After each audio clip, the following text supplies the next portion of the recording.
KKR কি top ফোরে যাওয়ার জন্য তৈরি হয়ে গেল? কেকেআর কি লখনৌর ম্যাচটি জেতার পরে টপ ফোরে যাওয়ার জন্য একদম প্রস্তুত হয়ে গেল? কেকেআর এর জন্য টপ ফোরে যাওয়ার রাস্তা কি খোলা হয়ে গেল লখনৌর ম্যাচ জেতার পরে? কেকেআর এর মনে হয় যে টপ ফোরে যেতে কেউ আর আটকাতে পারবে না। কেকেআর লখনৌর বিরুদ্ধে যে হিসাবে ম্যাচটি জিতেছে, তাই কেকেআর কে টপ ফোরে কোয়ালিফাই করতে কেউ আটকাতে পারবে না এখন। তাই কেকেআর যে ফর্মে আছে 2026 আইপিএল এ কেকেআর কোয়ালিফাই করবেই। এই সব ভিডিও নিয়ে আলোচনা করব যে কেকেআর কি কোয়ালিফাই করতে পারবে অথবা করতে পারবে না, এই নিয়ে আলোচনা করব আজকের ভিডিওতে। তো কেকেআর এর কোয়ালিফাই করার মেন একটা উদ্দেশ্য তোমাদেরকে বলে দিতে পারি। কেকেআর কে এখন দুর্ধর্ষ মেজাজে খেলতে হবে, প্রায় প্রত্যেকটা ম্যাচ জিততে হবে, একটা ম্যাচও বাদ দিলে হবে না, প্রায় প্রত্যেকটা ম্যাচ জিততে হবে। এখন প্রত্যেকটা ম্যাচ ডু অর ডাই চলছে কেকেআর এর জন্য। কেকেআর ম্যানেজমেন্টকে অনেক কিছু চেঞ্জেস করে মাঠে নামাতে হবে এবং অনেক বড় বড় মাপের চেঞ্জেস করতে হবে কেকেআর কে কোয়ালিফাই করার জন্য। কেকেআর এর ম্যানেজমেন্ট একদম জোকারের মতো কাজ করছে। কেকেআর ম্যানেজমেন্ট ফালতু হয়ে গেছে, কোনো সিদ্ধান্ত নিতে পারতেছে না। মানিশ পান্ডেকে নিয়ে তোমরা ছেলে খেলামো করছো, মানিশ পান্ডেকে তোমরা চেনো, মানিশ পান্ডেকে নিয়ে তোমরা মজা নিচ্ছ, তাকে প্যাড পরিয়ে রাখছো, কখনো তাকে ইম্প্যাক্টেও নামাচ্ছ না।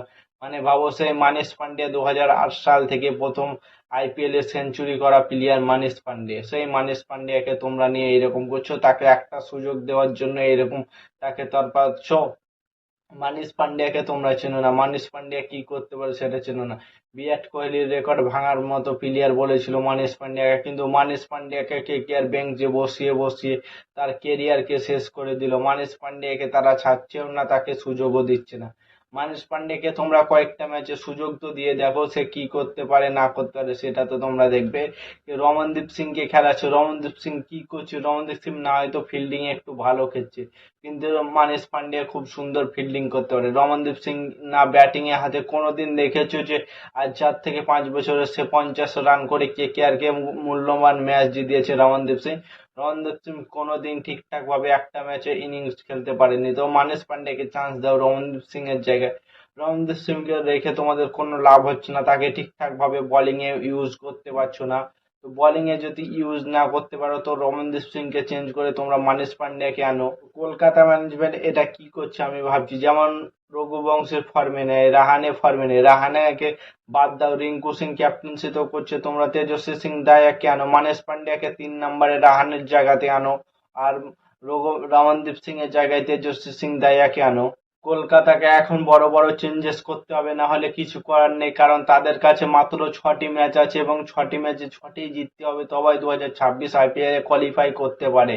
এটা খুব দুঃখের বিষয় বলছি আমি কেকেআর ফ্যান হয়ে, যে কেকেআর এই বছর কোয়ালিফাই করার চান্স নাই একদম, কারণ কেকেআর যে অনুযায়ী টিম নিয়ে খেলছে, তারা একই টিম নিয়ে কেন বারবার মাঠে নামছে? কালকের ম্যাচটা হয়তো না হয়তো রিঙ্কু সিং এবং সুনীল নারায়ণ, বরুণ চক্রবর্তী মিলে ম্যাচ জিতিয়ে দিয়েছে, কিন্তু এই টিম নিয়ে মাঠে তারা পারফরমেন্স করতে পারছে না একদম। তাদের ব্যাটিং লাইন আপ একদম বেকার, বোলিং লাইন আপের জন্য কালকের ম্যাচটি জিতেছে। টিম সাইফারের সাথে সুনীল নারায়ণকে ওপেনে দাও এবং রাহানেকে তোমরা বসিয়ে দাও, রাহানেকে বসিয়ে দিয়ে তার জায়গায় মানিশ পান্ডেকে খেলাও এবং 4 নম্বরে রাখো রঘুবংশীকে, 5 নম্বরে রাখো ক্যামরন গ্রিনকে, 6 নম্বরে রিঙ্কু সিংকে এবং 7 নম্বরে রাখো রমনদীপ সিংকে চেঞ্জ করে তেজস্বী সিং দায়াকে এবং 8 নম্বরে রাখো অনুকূল রয়কে। অনুকূল রয়কে যদি বোলিং করো তাহলে 8 নম্বরে অনুকূল রয়কে রাখতে পারো, না হলে রাহুল ত্রিপাঠীকে রাখতে পারো। চেঞ্জেস করে মাঠে নামাও, কারণ বড় বড় ম্যাচ জিততে হবে তোমাদেরকে এখন, প্রত্যেকটা ম্যাচ জিততে হবে, বড় বড় মাপে চেঞ্জেস করতে হবে। কলকাতা ম্যানেজমেন্টকে বড় বড় সিদ্ধান্ত নিতে হবে এখন। তো কলকাতা ম্যানেজমেন্ট যদি সিদ্ধান্ত নেয় এবং অনুকূল রয়কে 8 নম্বরে খেলায়, 9 নম্বরে বরুণ চক্রবর্তী এবং 10 নম্বরে তোমরা তো পাথি রানাকে নিয়ে আসো, কারণ রোম্যান পাওয়ালকে না খেলালে পাথি রানাকে নিয়ে আসো এবং 11 নম্বরে কার্তিক তৌহি অথবা বাবু আরোরা এবং ইনপ্যাক্ট প্লেয়ার হিসেবে তোমরা উমরান মালিক কেন? এই টিম নিয়ে কলকাতা ম্যানেজমেন্ট যদি মাঠে নামতে পারে তো 2026 আইপিএল এ তাদের কোয়ালিফাই করতে কেউ আটকাতে পারবে না। তো তোমাদের মতামত কমেন্ট করে জানাও, আর নতুন কোনো আইপিএল ভিডিও দেখতে হলে চ্যানেলটাকে সাবস্ক্রাইব এবং ফলো করে দাও। ততক্ষণের জন্য টাটা, বাই বাই, জয়।